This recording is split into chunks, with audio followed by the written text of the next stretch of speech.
Hello students, आज हम जे कृष्णमूर्ति के सेकंड पार्ट में जे कृष्णमूर्ति की शिक्षा दर्शन की विशेषताओं के जानने का प्रयास करेंगे। इसमें से सबसे पहले हम जो जे कृष्णमूर्ति कहते थे अपने शैक्षिक दर्शन में, हमने शिक्षा का अर्थ यही बताया है कि शिक्षा का सबसे बड़ा कार्य एक ऐसे समग्र व्यक्तित्व का विकास करना है जो जीवन की समग्रता को पहचान सके। तो उसी में जो समग्रता को पहचानेगा उसको उसी दर्शन के रूप में उन्होंने विशेषता के रूप में बताने का प्रयास किया है आत्मज्ञान को महत्व। उन्होंने आत्मज्ञान के महत्व को बताते हुए लिखा है कि हमें अपने आप को जाने, जब तक हम अपने आप को नहीं जाने देते तब तक हमें कोई भारी ज्ञान प्राप्त नहीं हो सकता, सही से प्राप्त नहीं हो सकता। तो उनका जो मुख्य उद्देश्य है वो ये है, जागरूकता और ध्यानशीलता आत्मज्ञान की प्रथम आवश्यकता है। ये जो आत्मज्ञान है तो उसके लिए सजगता और ध्यानशीलता उसकी पहली आवश्यकता क्या है, आत्मज्ञान। उसके बाद दूसरा है ध्यान और एकाग्रता। भाई जो ध्यान होगा वो एकाग्रता कैसे लानी जाए, तो उनका जो जीवन है वो शैक्षिक दर्शन में कहते हैं कि ध्यान और एकाग्रता जीवन में बहुत ज़्यादा महत्वपूर्ण है जब तक हम शिक्षा ग्रहण कर रहे हैं। ध्यान और एकाग्रता में अंतर स्पष्ट करते हुए कि एकाग्रता ऐसा ध्यान है जिसके लिए व्यक्ति विशेष संकल्प पूर्ण प्रयत्न करता है, वहीं वह किसी वस्तु पर कुछ समय के लिए अपना मन लगाने का प्रयत्न करता है। कृष्णमूर्ति ने यथार्थ को जानने के लिए एकाग्रता को अस्वीकार करते हैं और एकाग्रता मानसिक द्वंद्व एवं संघर्ष उत्पन्न करती है। द्वंद्व में चित्त अशांत हो जाता है, अशांत मन को यथार्थ की चेतना नहीं की जा सकती। उसके बाद उन्होंने ये कहा कि जो ध्यान है, ध्यान इच्छा शक्ति रहित और प्रयास विहीन है। जो ध्यान जो है इच्छा रहित और प्रयास विहीन है, किसी वस्तु की ओर ध्यान देने से तात्पर्य है मन का उस पर बिना इच्छा जाने प्रयत्न में लगना। क्षण भर के लिए सिर्फ हम वस्तु हमारी चेतना के केंद्र में होती है। ठीक, तो उन्होंने ध्यान और एकाग्रता को अलग अलग बताया। एकाग्रता क्या है, हम किसी चीज़ पर ध्यान केंद्रित करते हैं और ध्यान हमारा किसी चीज़ पर चला जाता है। ठीक, नेक्स्ट उन्होंने तीसरी विशेषता बताई शुद्ध अनुभूति।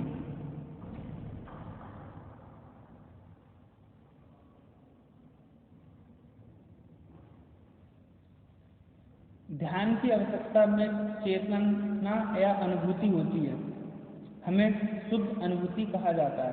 तो जब ध्यान लगाएंगे तो हम क्या करेंगे, अनुभूति करेंगे, अनुभव करेंगे। तो ध्यान की ही आवश्यकता को अनुभूति कहा जाता है। ठीक, उसके बाद फिफ्थ में आ जाएंगे बुद्धि की सीमाएं।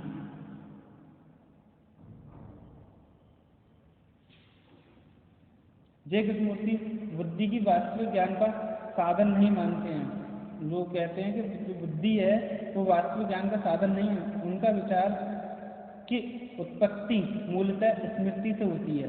बुद्धि क्या है, स्मृति से है। भाई जितना लोग याद रखते हैं वही बुद्धि है, परंतु जो ज्ञान है वह आंतरिक है, हमारे चेतन में है। तप, योग, ध्यान, अनुभूति ये सब अलग चीजें हैं। उस जो बुद्धि की है वो स्मृति तक सीमित रह जाती है।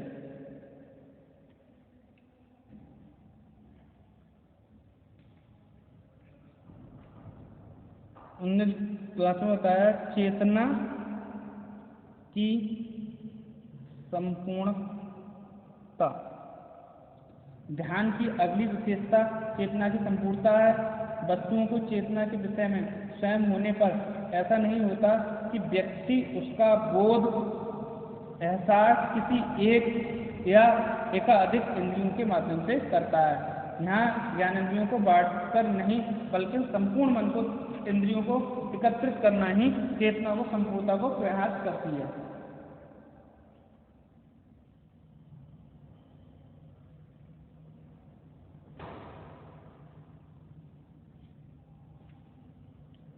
इच्छा और चेष्टा रहित। वो कहते हैं इच्छा शक्ति को ना प्रेरित के रूप में देखते हैं और ना ही ध्यान को टिकाने वाली शक्ति के रूप में। मतलब वो कहते हैं कि इच्छा से हम कुछ चीज प्राप्त नहीं कर सकते, बल्कि हम उसको जानने मतलब एक तरीके से बस एक स्थिति होती है। वो कहते हैं जब कोई व्यक्ति ध्यान करता है तो उसकी किसी एक चीज पर मन केंद्रित करने की आवश्यकता नहीं, बल्कि मन लगाने की चेष्टा की आवश्यकता होती है। बस चेष्टा नहीं करता है, ध्यान तो हम कर सकते हैं, चेष्टा रहित होता है। सात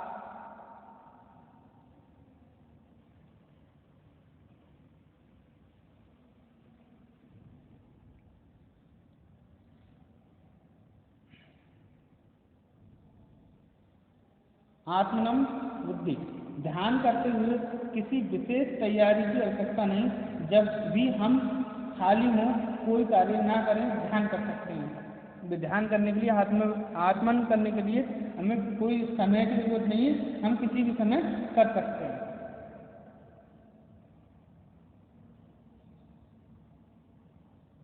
चयन विहीन चेतना। चेतना की चयनहीन होने का अर्थ है कि किसी विज्ञान का चुनाव नहीं करना चाहिए। विज्ञान का तात्पर्य प्रत्येक मानसिक दशा से, चाहे वह प्रत्यक्ष हो या संवेग, स्मृति या कल्पना या अन्य कोई चेतना की आवश्यकता हो। क्लियर।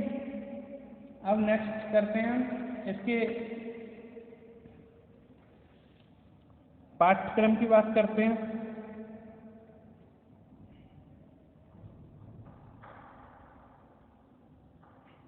शिक्षा हमने पढ़ ली है। पाठ्यक्रम उन्होंने बताया विज्ञानों का जो चयनात्मक ज्ञान है विचार युक्त है। जो ज्ञान है विचार युक्त, मतलब यह है विचार यथार्थ का मार्ग नहीं, इसलिए चयनात्मक ज्ञान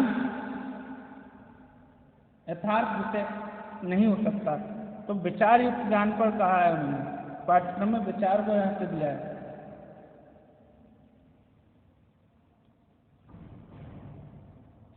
और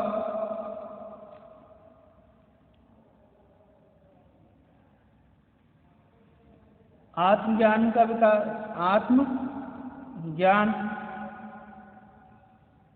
पर बल दिया है। भाषा विज्ञान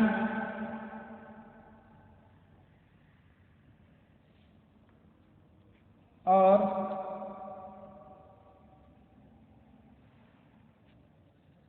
इसमें जो शामिल होंगे भाषा विज्ञान और प्राकृतिक शिक्षा,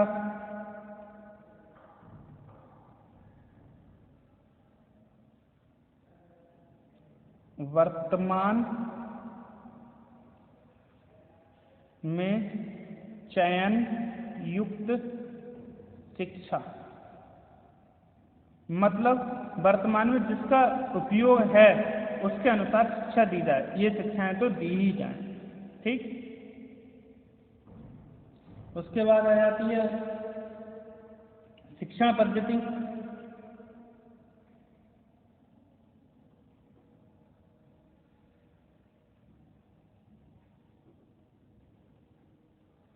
शिक्षण पद्धति की बात करें जय कृष्णमूर्ति, शिक्षक एक ऐसा अनुभव है जिसमें शिक्षा और शिक्षार्थी दोनों एक ही अनुभव के हिस्से में बटे रहते हैं। इस दृष्टि से शिक्षण चाहे जिस विधि से दिया जाए, पर उसका ध्यान श्रवण एवं भय मुक्त वातावरण में हो। शांति का महत्व है, प्रेम का बड़ा महत्व है, सौहार्द का बड़ा महत्व है, और सबसे ज़्यादा निरीक्षण, परिशिक्षण, अनुभव और स्वाध्याय पर ध्यान दिया है। उन्होंने क्या कहा है, जो ज्ञान है वो निरीक्षण विधि द्वारा, प्रशिक्षण, अनुभव और स्वाध्याय विधि को उन्होंने महत्व दिया है। उन्होंने कहा है कि शिक्षक और छात्र जो अनुभव करते हैं वो दोनों में बटा हुआ होता है, सिखाने वाले पर भी और सीखने वाले पर। तो ये सब चीज़ें इन पर दोनों पर डिपेंड करती हैं। उसके बाद क्या है, शिक्षक।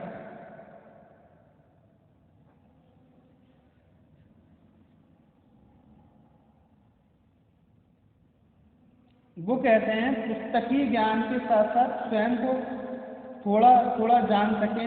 स्पष्ट है कि ऋषियों की परंपरा आई है कि आत्मज्ञान के रूप में होता है, जो ज्ञान होता है वो आत्मज्ञान के रूप में होता है। तो वो कहते हैं शिक्षक प्रक्रिया में नियंत्रित विषय के ज्ञान के साथ साथ बुद्धि का विकास, मूल प्रवृत्तियों का व्यवहार, अंतर्दृष्टि होना चाहिए। वर्तमान में शिक्षा प्रणाली ये सब नहीं रहती और निरर्थक प्रतिमान के प्रति नई पीढ़ी में विद्रोह को इस मुल्क में स्वाभाविक मानते हैं।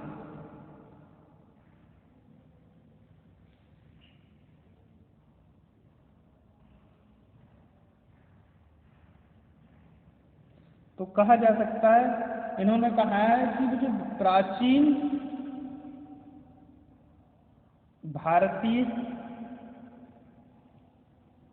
ऋषियों की परंपरा के अनुसार शिक्षक हैं। ठीक, छात्र भी इसी तरीके के हों जो प्राचीन कहा है कि जो पहले के छात्र थे उसी की तरह आज के छात्र हों। वास्तविक रूप में शिक्षित होने का अर्थ करोड़ों करोड़ों रुपये न कमाना, एकरूपता अनुसरण करना चाहिए। यदि तुम वह करना चाहते हो तो करो, परंतु जो तुम कर रहे हो उसके प्रति जागरूक रहो। भाई छात्र कैसा हो, उसे पता होना चाहिए कि जो कुछ कर रहा हूँ उसके प्रति वो जागरूक हो। जो कुछ भी कर रहे हैं उसके प्रति जागरूक हो।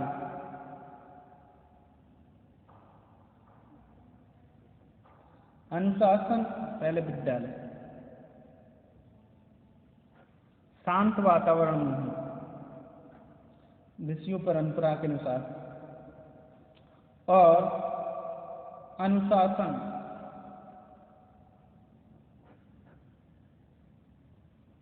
डिसिप्लिन स्वतंत्र हो। ठीक, थैंक यू वेरी मच।